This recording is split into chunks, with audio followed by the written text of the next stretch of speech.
dragi credincioși, Biserica Sfântul Ștefan se îmbracă în haină de bucurie, de sărbătoare, pentru că primește în mijlocul ei acești doi tineri care vor să își încredințeze viața în mâinile lui Dumnezeu.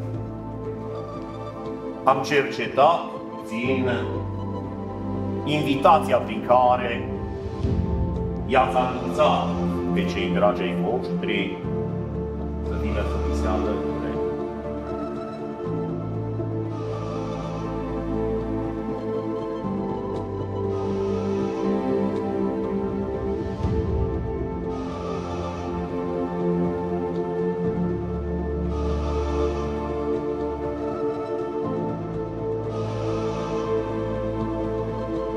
Să fie într-un ceas bun și cu noroc. Bibi.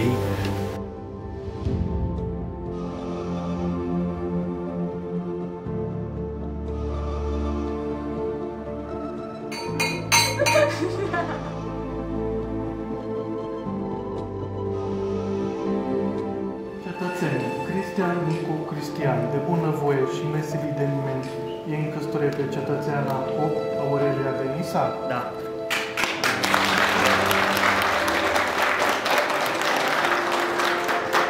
Cetățeana Pop Aurelia Denisa, de bunăvoie și nesilită de nimeni, e în căsătorie pe cetățeanul Cristian Nicu Cristian? Da.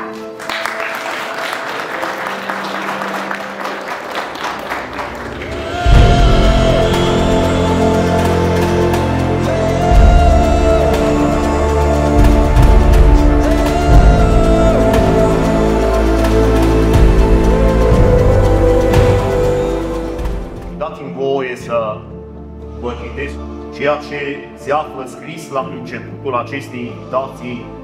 Acum, iubirea începe să învețe ce înseamnă răbdarea și iertarea, încrederea și cinstea, altruismul, consecvența, curajul și dăruirea. Sunt ițele din care se țese o căsnicie.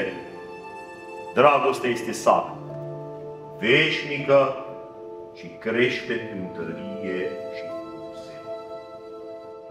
Bună seara, lui Dumnezeu, Denisa, cu locul lui Dumnezeu Nicu, în numele Tatălui și al Fiului și al Sfântului Duh.